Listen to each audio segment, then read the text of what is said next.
Hello there, welcome. We're the Simon and Garfunkel story. I'm Charles Blythe and I play Art Garfunkel. I'm Sam O'Hanlon and I play Paul. Okay, so we're going to have a chat with the guys now and see where we go from there. So there's a few of us here, so we're going to ask a few questions.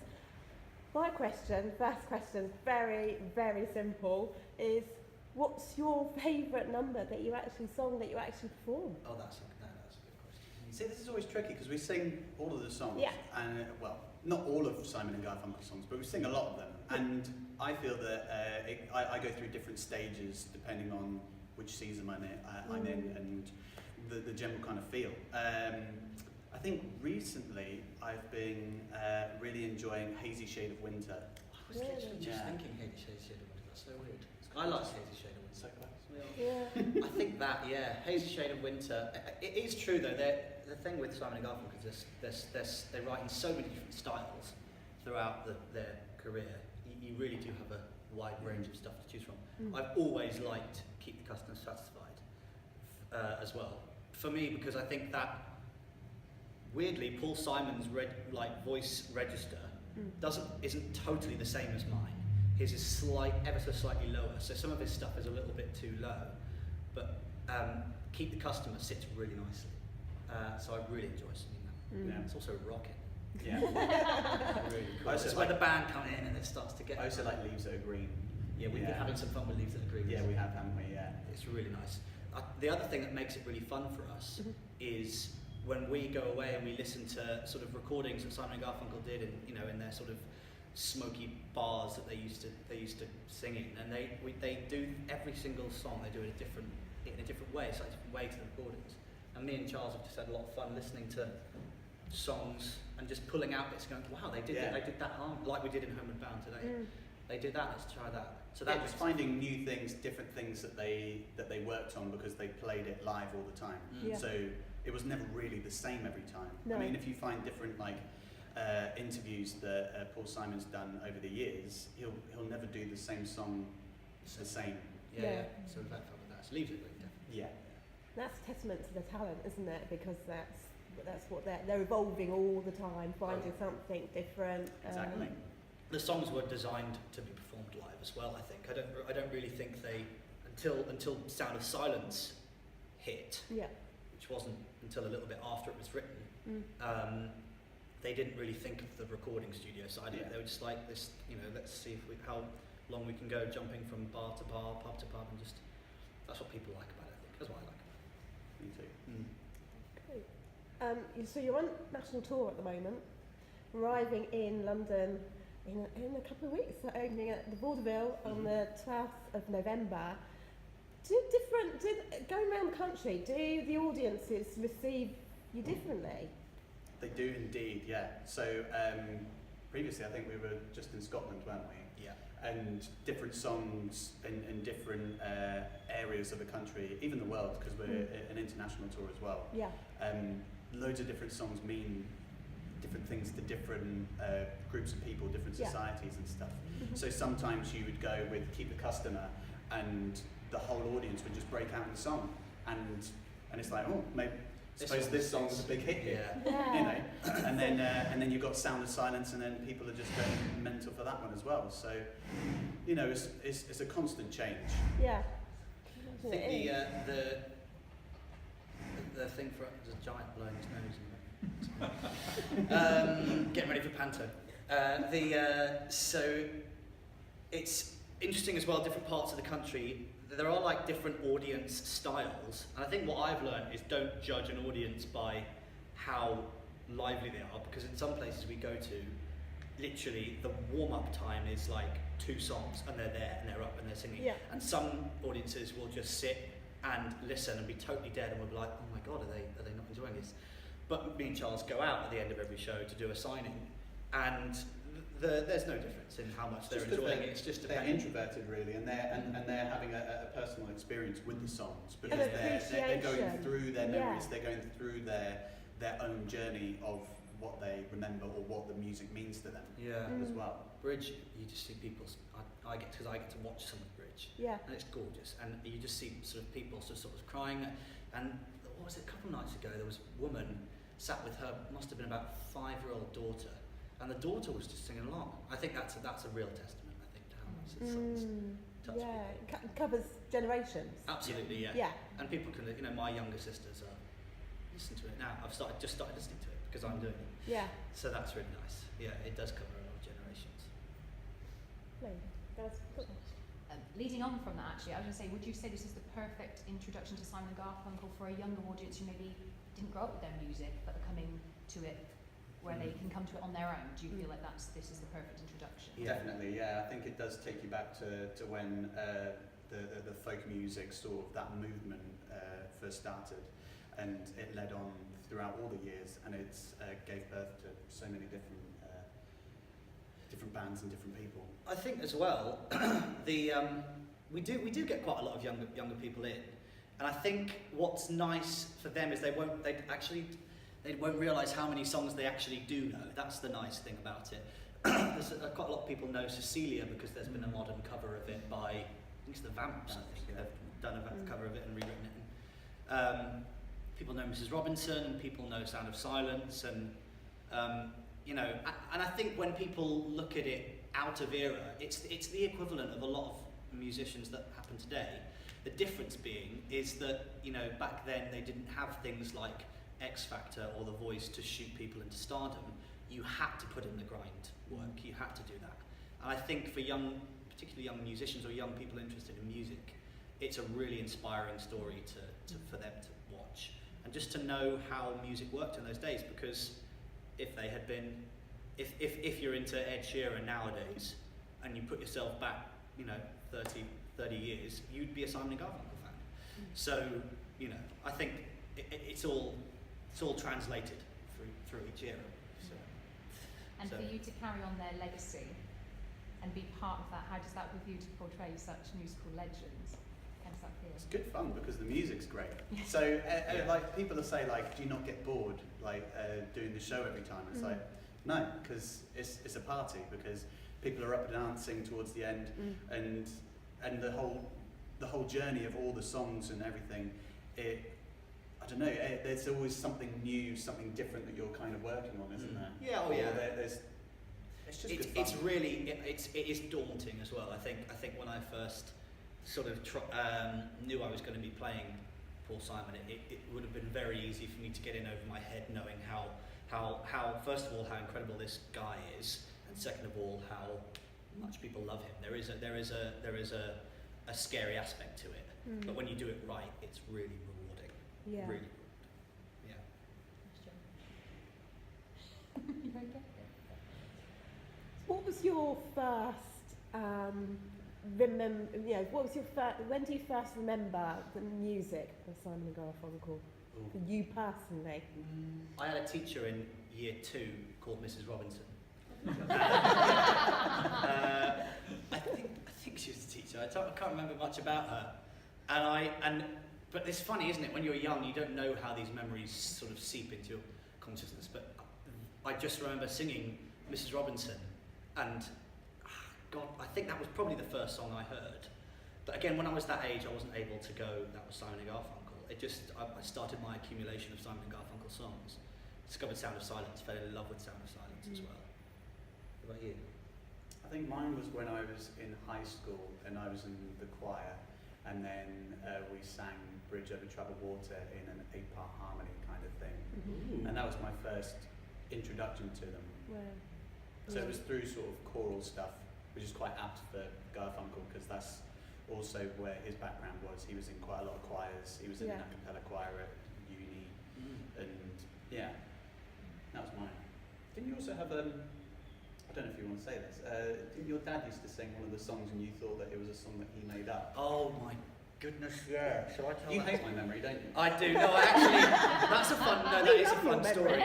So my dad has a very strange sense of humour, and he loved just like kind of Cockney rhyming slang, and he started singing this song to me one day. Get out, slip out the back, Jack. Make a new plan, Stan. And I just thought that was so funny. That's so my dad's humour. He must have written that song. I just thought that must be my dad's song. And then I heard 50 Ways to Leave Your Lover the beginning, and no, you had just said to me, and I played it, and I thought, I've never heard the whole of this song, so I sat down and listened to it, and then he started singing it, and my initial reaction was, Paul Simon has stolen this song from my father. What can I do to get the rights back to my dad? Yeah, Cheeky Paul Simon. but then I thought, actually, this is probably. But my It's the other way around, maybe. yeah, I think it might be the other way around. But the Paul Simon one was better and decidedly more in tune as well. Because as I said earlier, my dad is a little tone deaf, but rhythmically very gifted, but tone deaf. That's a great song. Yeah. Oh yeah, but that was actually embarrassingly a fairly recent discovery. That was me just I better give this song a listen, and then I went, Dad, you've been betrayed.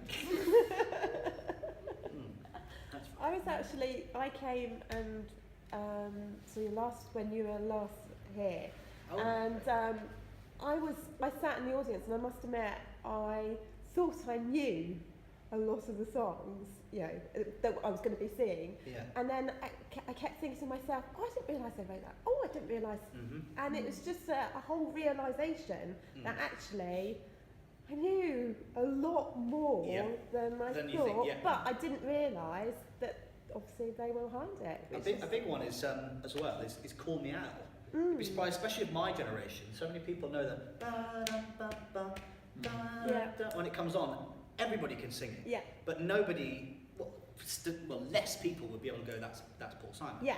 But everyone just knows it, and it's amazing how, I suppose, with radio, it's just sort of insidious, isn't it? It just slips in your consciousness without realising. But everybody knows that. That's actually my dad's favourite song. Is it Call Me Out? Yeah. We want to do that, but it's just so hard to sing, isn't it? Because Paul Simon just essentially speaks his way through the whole thing in his own time. It's also because it's Paul Simon. It's not Simon and Garfunkel. This is true, yeah. That's true. We do get a lot of people sort of saying, "Oh, why don't you do all these? Why don't you do songs? Bright Eyes? Why don't you do?" Yeah. I think why don't you do the whole of 50 Ways? This kind of thing. But we do have to limit ourselves because otherwise we'd say we'd be here all Otherwise we'd be here for a week. Yeah. Okay, this is going to be the B-side on this song. Yeah. This random song that no one listens to. This is tracking before, and people are just clawing at the doors trying to get out. It could be like The Inheritance or the other Harry Potter and do parts 1 and 2. Well, exactly. If people are That prepared to works. sit there for that long, yeah, we could do. We would Just love plant that that too. idea, but I do want the right. You've got it on tape now. But yeah, we just have to say, look, we stick to songs that they perform together. Yeah. That limits us well, because there are so many good songs that they do.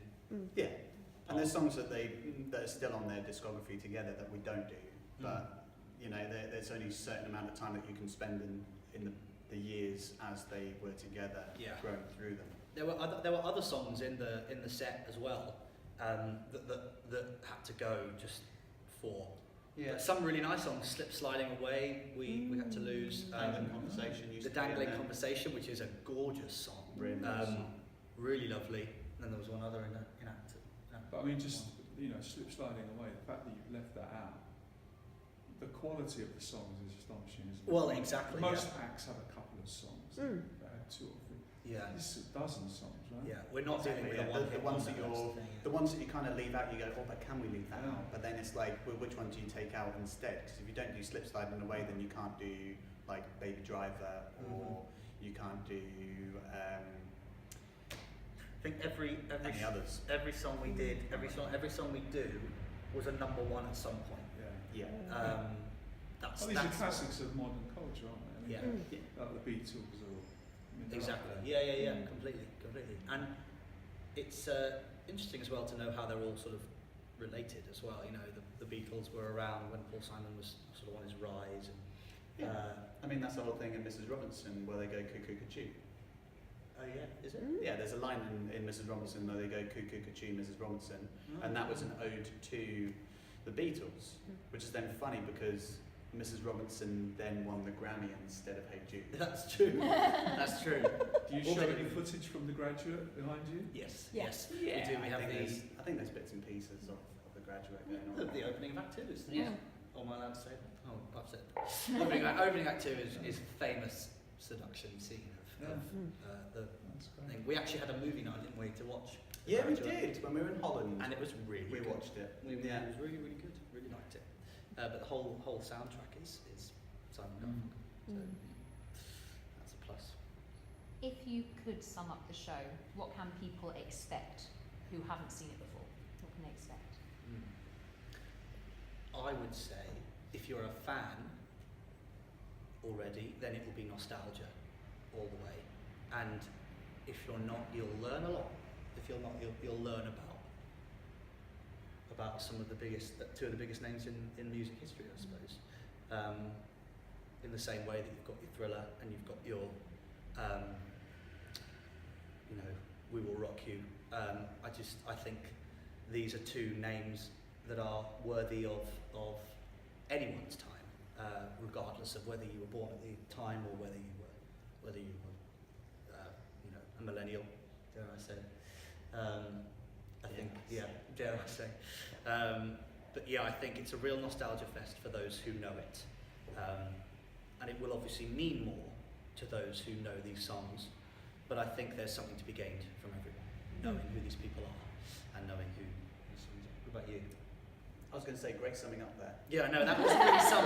No. That's as long as the show, I think. Yeah. To say. I was just thinking, it's difficult to sum up because Simon and Garfunkel's story kind of is, the title kind of sums it up quite well, in a sense that it is just their story in their time. But then it also translates to everyone else because their songs have their own stories to everyone else. Yeah. So it's never just one story that we're telling. Because the songs mean different to different people because of when they heard it, who they heard it with, where they were first listened to, and that's what's so meaningful with music. Is that when you hear the song, you go, Transports I know you what's back. happening. It's universal. It that is. moment. And it helps with visuals as well, because we have like lots of historical pictures and stuff like that. So people who were around at those times, they'll see a certain image and hear the song and they go, I know where I was. Yeah. It is a bit. It is nostalgia. You can think about those things. Yeah. Yeah. Right. I think that's pretty good. Not particularly summing up either, but No, but I did sum it up right at the beginning. I said the Simon and Garfunkel story. That's true. Kind of, Yeah. It's a bit like Ronsil. Yeah, it does, yeah, absolutely. And we talked earlier that it's the first time that you've done in London for a week, isn't it? Yeah. So, We'll be going on at the Vaudeville from the 12th of November.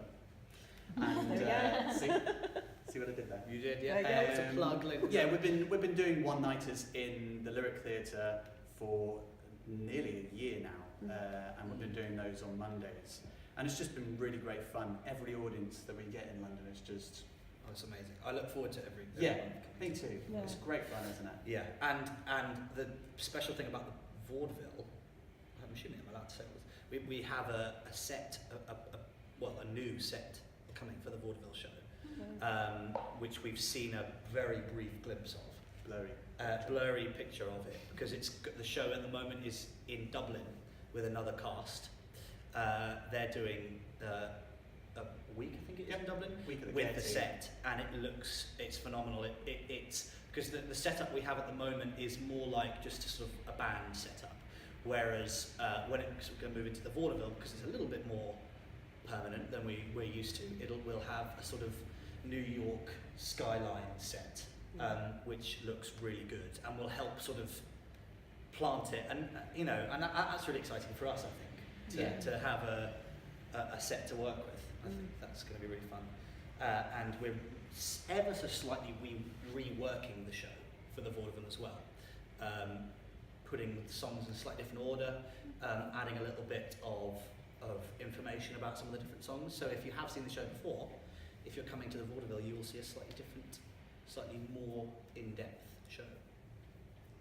and if you are thinking, don't delay much longer, because tickets are selling amazingly fast. So there are. Are they? I had a quick look. there Yeah. you go. That's true. Yeah. So, guys, if you're thinking of booking to see, then you need to do it very, very fast. Or should be standing at the back. Otherwise, you'll be You'll all be standing standing. around. Or Yeah. you'll have to catch it on tour. Yeah. Yeah. Yeah. Absolutely. Yeah. Absolutely. it's nice that we're going to be at the Vaudeville Theatre. It's going to be nice because there's going to be a brass section there as well. So for the second half, it really picks up the party, and it's quite fun because I like listening to the different parts that they're playing because there's other melodies that people kind of like. You know, when people just go like da da da da da, those kind of like iconic tunes that people just sing whilst they're singing the songs. They sound really good with them all. And it just, And it's exciting Just for makes you us dance. as well, because more often, because we do Act 1 without the horn section, and they come in for Act 2 for kind of bigger numbers where they fit in a bit more. Yeah. And more often than not, I forget. I was going to say you're paying attention a lot. I start playing, and for Mrs. Robinson, they go, "Vroom," and I'm goodness gracious me, where do they come from? And it's really exciting. And there's little things that they do that just fill it out, and it's really special. Hopefully, we'll have them for the tour, but until that time, they'll be with us in London. Yeah, so London's the only place you can see that. And if you How did they work together? I mean, literally, how did they do it? Simon and Garfunkel. Yeah. So it was very early on in them coming together that Garfunkel kind of realised that Paul Simon's lyrics and stuff like that worked really well with his melodies. So basically, it was just Paul Simon wrote all of Simon and Garfunkel. So Art Garfunkel did not produce any lyrics. Nope. No. He rewrote the canticle for what's the song? Scarborough Fair. Scarborough Fair, which was a poem, which was Paul Simon's lyrics from On a Side of a Hill, which is from his songbook, isn't it? Yeah. Yeah. But most of it is just Paul Simon alone. And when they were in the early days, they were called Tom and Jerry. And that was when they were 50s rock and roll kind of thing. And that's when they both worked together writing lyrics and stuff. But no, Garfunkel was mainly involved in putting harmony lines in, sort of working with just the different pieces on that, and then also working closely with Roy Halley, the producer. So he was working very closely with the production engineer when they were recording for Parsley, Sage, Rosemary and Thyme and onwards. But the notable thing about Garfunkel is he did just have this amazing ability. When they first started out anyway, when Paul Simon was just playing something, he would just sing and put a harmony line over the top. So I suppose the creative element for Garfunkel was this ability just to merge with Paul. Yeah. And whatever Paul did, he would follow. And it is amazing to hear them perform live, because you can sort of tell in a lot of their early recordings there probably wasn't an awful lot of rehearsal beforehand. They just went on, Paul went, I'm going to do this song, this song, this song, this song, sat down, played, and Art Garfunkel would just sit there and follow him. And there's a couple of moments where they differ and they don't, but Art Garfunkel just made it work. He just sort of sewed in the harmony lines over the top. And it's really amazing to listen to. That was what I think was Art's gift. Paul sort of set the foundation and Art embellished. I think that's what his sort of creative stamp. But as opposed to lyrics, I don't think he wrote any. His name is only credited on one song, isn't it? Yeah, And that's Voices of Old the Voices People. of Old People from the album Bookends, which is just he went to a few old people's homes and recorded Voices of Old People. as it says in the title. He sums up things well. He sums up things very well. Much better than we do. But yeah, it's Thank you very much. Thank you very much for your Thank time. you. Thank you.